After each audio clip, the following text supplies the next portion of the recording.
Cette semaine, dans Afrique. Après les titres, nous reviendrons sur le choc provoqué par le massacre de près de 150 étudiants à l'université de Garissa par les islamistes Chebab.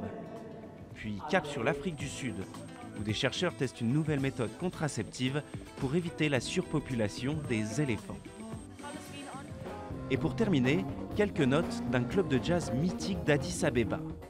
Récemment détruit par un incendie, le Jazzamba renaît de ses cendres. Mais d'abord, les titres de la semaine. Plus d'une semaine est passée depuis l'attentat de Garissa qui a fait 148 morts, dont 142 étudiants. Musulmans comme chrétiens ont dénoncé une attaque injustifiable et intolérable. La police kenyane détient désormais plusieurs suspects, accusés d'avoir aidé le commando mené par les islamistes somaliens Chebab. En Somalie, la colère monte. Le Kenya a gelé les comptes bancaires de plusieurs compagnies de transfert d'argent, les soupçonnant de liens avec les Chebab.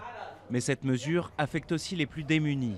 Ces transferts sont le seul moyen pour de nombreux Somaliens de recevoir l'argent envoyé par leurs proches expatriés.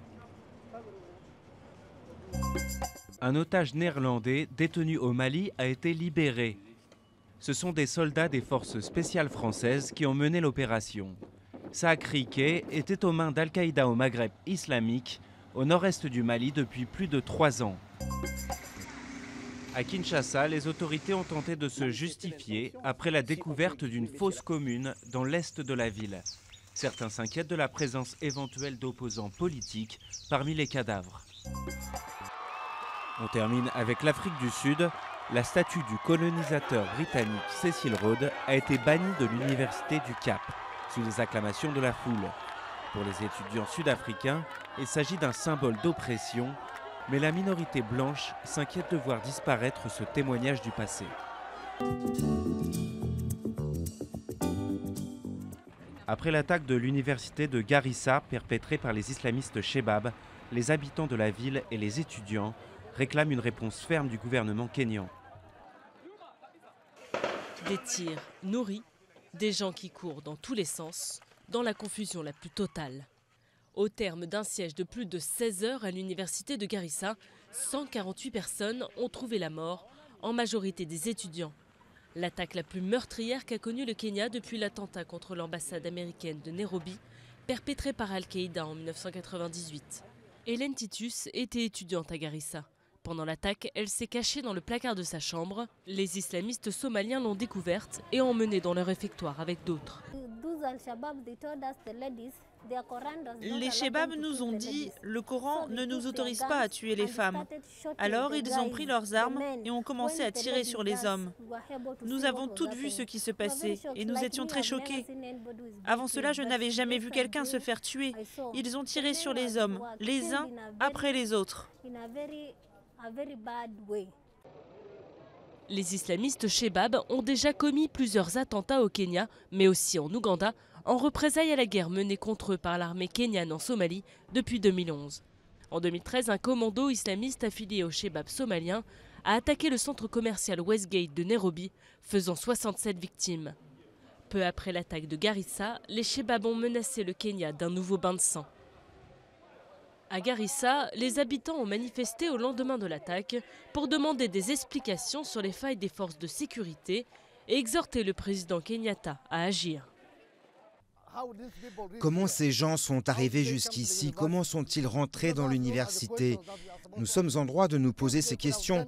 S'ils avaient fait leur travail de collecte d'informations, je crois que cette attaque ne se serait jamais produite. Empilés à l'arrière d'un pick-up, les corps dénudés et ensanglantés de 4 membres présumés du commando islamiste Chebab ont été exhibés par la police dans les rues de Garissa. Alors que l'armée kenyane bombardait 2 camps Chebab en Somalie, le pays a observé un deuil national de 3 jours. Mais pour les survivants, il faudra beaucoup plus de temps pour se remettre de cette attaque.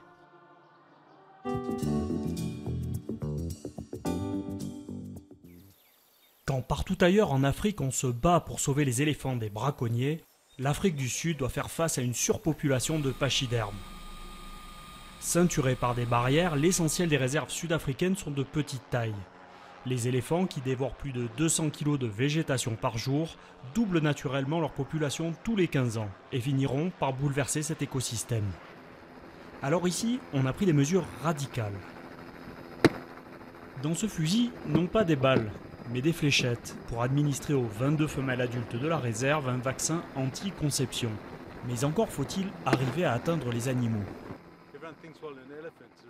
Tout le monde pense qu'un éléphant c'est gros. Oui, c'est vrai, mais quand l'hélicoptère bouge, que les éléphants sont sous les arbres et que l'hélicoptère tente d'éviter les arbres, là ça se complique. Il faut aussi s'assurer que l'on pique l'éléphant au bon endroit. Car pour que le vaccin soit le plus efficace, il faut qu'il soit absorbé par les vaisseaux sanguins des muscles. À Makalali, réserve pilote, les chercheurs étudient les effets long terme de la contraception sur les troupeaux d'éléphants. Ils ont équipé 3 femelles de colliers satellites, colliers qu'il faut changer régulièrement, après avoir immobilisé l'animal grâce à l'injection de produits anesthésiques. On lui place un tout nouveau collier, ce qui va nous permettre de la suivre et d'affiner les relevés de données. Ces déplacements sont ceux du troupeau entier, donc les relevés sont très importants concernant les effets secondaires sur le comportement des animaux et pour s'assurer que tout se déroule comme prévu. À Makalali, la population d'éléphants est désormais stabilisée. Il semblerait que les rapports sociaux entre les animaux n'aient pas été modifiés par la contraception. Les éléphants n'ont pas modifié leur territoire, leurs liens sont intacts, même plus forts que jamais, donc tout se passe comme prévu. Grâce au travail de la chercheuse Audrey Delsink et de son équipe, l'immunocontraception des éléphants a été adoptée dans plus de 20 réserves en Afrique du Sud. Elle permet un contrôle humain et adapté à chaque situation des populations de pachydermes.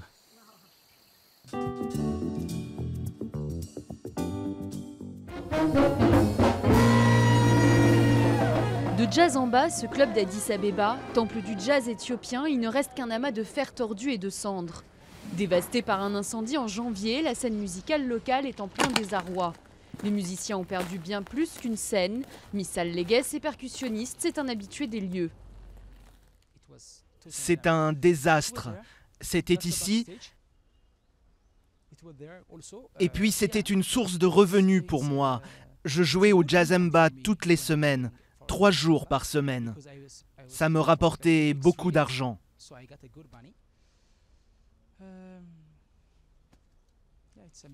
C'est terrible. Je perds beaucoup.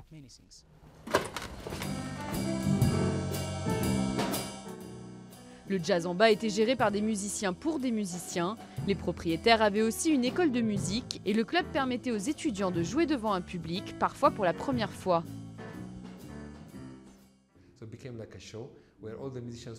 Des musiciens de tous les horizons venaient jouer les uns avec les autres.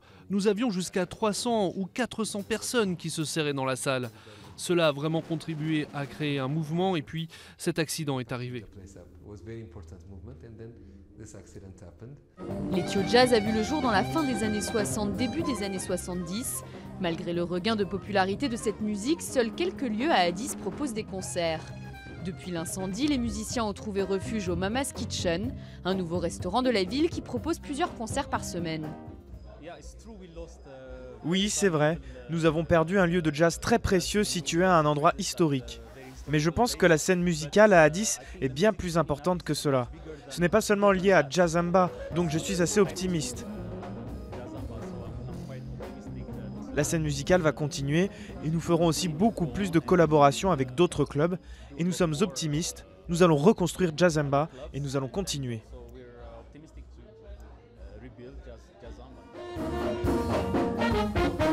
Djazamba finançait aussi une école pour les aspirants à la scène. Un producteur de vin a proposé de désormais payer pour les cours afin d'éviter que la tradition du jazz éthiopien s'éteigne.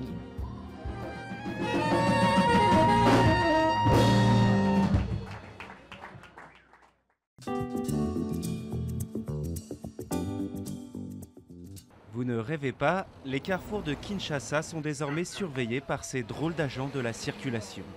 Ces robots géants semblent tout droit sortir d'un film de science-fiction, mais attention à l'excès de vitesse, leurs procès-verbaux sont bien réels.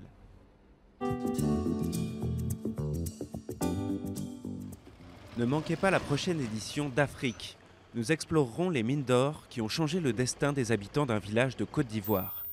Vous pourrez aussi y découvrir quelques séquences du cinéma de Wakaliwood, une industrie en devenir née dans un bidonville en Ouganda.